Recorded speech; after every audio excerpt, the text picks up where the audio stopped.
क्या है? किरण, अंश, लाइट, प्रकाश, परछाई, कुछ भी कह सकते हैं। हाँ, तो हम कौन हैं? आत्मा, अविनाशी। नैनम छिंदंती, गीता कह रही है, नैनम छिंदंती शस्त्राणी नैनम दहति पावकः। ना आत्मा को जलाया जा सकता है ना काटा। मैं आत्मा हूं तो आत्मा कभी मरेगी? मैं मरूंगा ही नहीं साहब। अब प्रश्न ये खड़ा हुआ कि गुरुजी, जब हम मरेंगे ही नहीं और हम अमर हैं, तो फिर ये बताओ, शरीर तो 5 तत्वों में से बना, 5 में मिल गया। अब ये बताओ, हमने जो पाप किया है वो कौन भोगेगा? हमने जो पाप किया है, कहते हैं ना कि पाप करोगे तो फल मिलेगा, जैसी करनी वैसी भरनी, आज किया कल पाएगा। कोऊ ना काहू को सुख दुख कर दाता, निज कृत कर्म भोग सब भ्राता। करनी का फल तो भोगना पड़ता है, ऐसा तो सुना होगा आपने। फिर प्रश्न ये खड़ा हुआ कि जब मैं आत्मा हूं तो भोगेगा कौन? अच्छा बताओ, आपके कर्मों का फल कौन भोगेगा? कौन भोगेगा? आप भोगेंगे। कैसे भोगेंगे? भोगने के लिए शरीर तो होना चाहिए। शरीर तो आपका 5 तत्वों में मिल गया है, बिना शरीर के कैसे भोग लेंगे? फोड़ा शरीर में ही तो होगा, शरीर ही नहीं होगा तो फोड़ा कहां हो जाएगा? आकाश में फोड़ा होगा? बोलो, भोगेगा कौन? हमारे पापों का फल कौन भोगता है? मां, जोर से बोलो, जल्दी, समय कम है। कौन भोगेगा? अरे जो करेगा वो तो भोगेगा साहब, पर ये कौन है? शरीर भोगेगा कि आत्मा भोगेगा कि कोई फलाना भोगेगा कि पड़ोसी भोग लेगा कि मम्मी भोगेगी, पापा भोगेगा? कौन भोगेगा? हमारे कर्मों का फल हमें भोगना पड़ेगा, परंतु हमारा शरीर तो मर चुका है, आग में जल चुका है। शरीर तो रहा भोगने से नहीं, शरीर तो नहीं भोगता। आत्मा कभी नहीं भोगती। आत्मा को सुख दुख नहीं होता। नैनम छिंदंती शस्त्राणी, गीता इसका उदाहरण है, सबूत है। ना तो हमारे पापों का दंड शरीर भोगता है, ना तो हमारे पापों का दंड आत्मा भोगती है। फिर कौन भोगता है? फिर कौन भोगता है? बोले, हमारे शरीर कितने हैं, इसके लिए हमें यह जानना पड़ेगा। हमारे शरीर कितने हैं बताओ? हमारे पास शरीर कितने होते हैं दादाजी? बताइए, बोलो।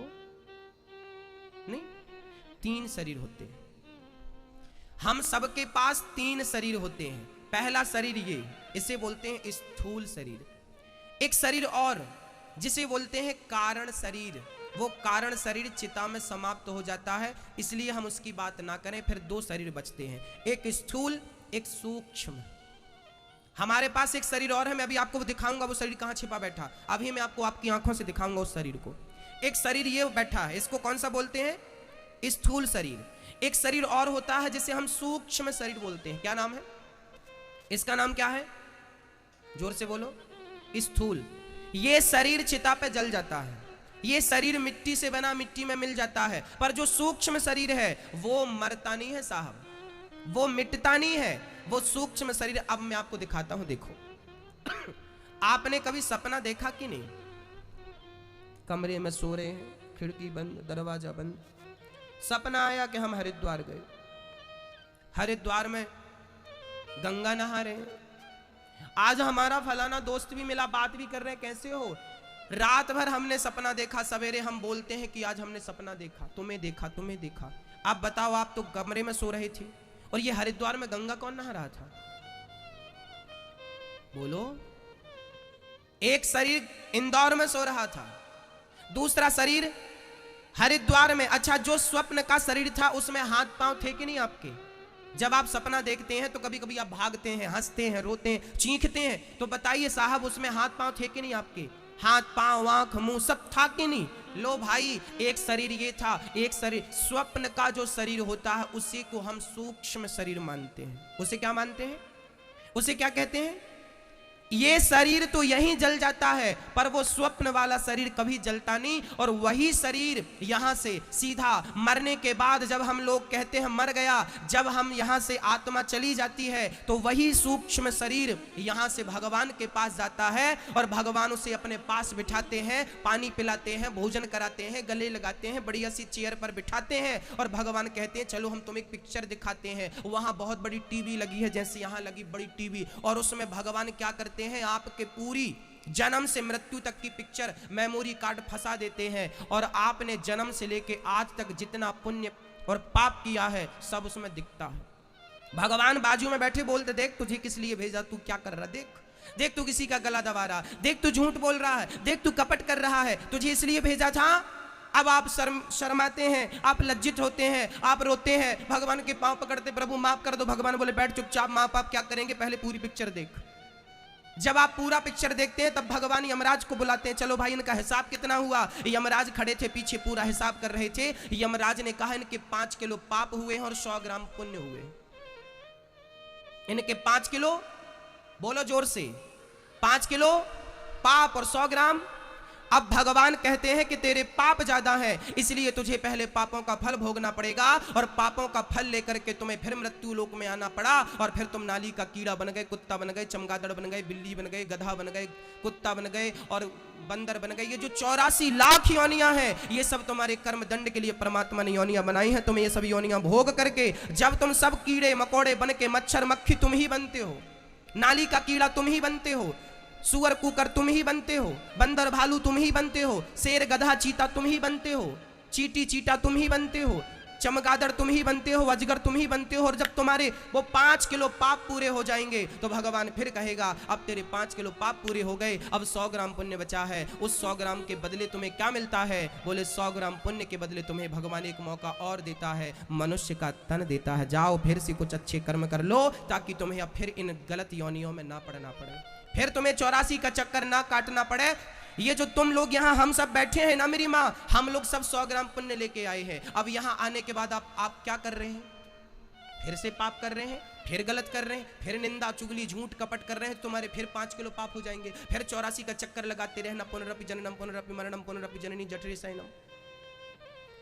बार बार यही तो हो रहा है, जन्म मृत्यु, जन्म लिया मर गया, जन्म लिया मर गया, जन्म लिया। आप लोग गोल गोल घूम रहे हैं। ये मानव का तन मेरी माँ, मेरी बहनों, मेरे भाई, मेरे दादाजी, ये केवल परमात्मा को पाने के लिए मिला है। कुत्ता बिल्ली भी बच्चे पैदा करते हैं, कुत्ता बिल्ली भी पेट भर के खाते हैं। अच्छा 3 काम तुम सब करते हो, पहला काम खाना, दूसरा काम सोना, तीसरा काम बच्चे पैदा करना, ये तुम करते हो। ये तीनों काम केवल तुम नहीं करते। अब बताओ क्या कुत्ता नहीं खाता? आप खाते हैं, कुत्ता खाता है, आप सोते हैं, बिल्ली सोती है, आप बच्चे पैदा करते हैं तो सूअर भी बच्चे पैदा कर लेते हैं। भक्तों, ये मानव का तन तुम्हें खाने सोने और बच्चा पैदा करने के लिए नहीं मिला। ये मनुष्य की योनि तुम्हें केवल गोविंद का भजन करने के लिए परमात्मा ने दिया है। एक मौका है, एक अवसर है। अभी भी तुम ना सुनो, ना समझो, तुम्हारी आंख ना खुले तो मेरा कोई कसूर नहीं। ईश्वर को केवल मनुष्य की योनि से पाया जा सकता है। क्या कुत्ता भगवान को पा सकता है? क्या उसमें सामर्थ्यता है? बोलो भाई, क्या गधा, क्या बिल्ली, 84 लाख चींटी से लेके हाथी तक, क्या किसी में ईश्वर को पाने की सामर्थ्यता है? केवल ईश्वर को हम और आप इंसान पा सकता है। एक जंगल में एक शेरनी जा रही थी, अचानक शेरनी को एक गीदड़ का बच्चा मिल गया। गीदड़ का बच्चा, उसकी माँ अभी अभी जन्म देके नवजात बच्चा था, मर गई थी, और गीदड़ का बच्चा अपनी माँ को चाट रहा था, माँ को देख रहा था, पर वो गीदड़ माँ का दूध भी नहीं पी पाया, उसकी माँ मर गई। शेरनी वहां आई, उस शेरनी को दया आई और शेरनी गीदड़ के बच्चे को अपनी कुटिया पे ले आई, अपने गुफा पे ले आई, अपना दूध पिलाया शेरनी ने, और उस गीदड़ के बच्चे को पाल पोस के बड़ा किया। एक दिन क्या हुआ कि एक हाथी के झुंड ने उसकी गुफा पे आके पेड़ों को उजाड़ना शुरू कर दिया। तभी शेरनी ने अपने शावक से, अपने बेटे से कहा, जा और तू जरा हाथी को पछाड़, हाथी को भगा। गीदड़ का बच्चा बोला, मां मैं जाऊंगा। बहुत रोका पर नहीं माना।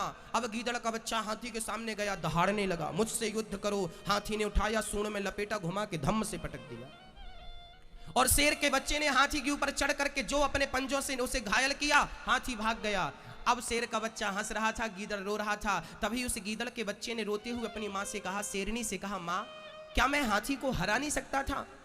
तब पुचकारते हुए शेरनी ने गोद में बिठा के कहा, बेटा तूने दूध भले ही मेरा पिया हो, पर तू है गीदड़ का बच्चा, और आज तक के इतिहास में कभी हाथी का शिकार किसी गीदड़ ने नहीं किया। हाथी का शिकार यदि किया है तो केवल शेर के बच्चे ने किया है। उसी प्रकार 84 लाख योनियों में ईश्वर का शिकार कोई कर सकता है तो केवल मनुष्य का बेटा बच्चा कर सकता है। आप कर सकते हैं, हम कर सकते हैं। 84 लाख योनियों में कोई भी योनि ईश्वर का शिकार नहीं कर सकती, अर्थात ईश्वर को पा नहीं सकती। ईश्वर को पाया जा सकता है तो केवल इस मनुष्य के तन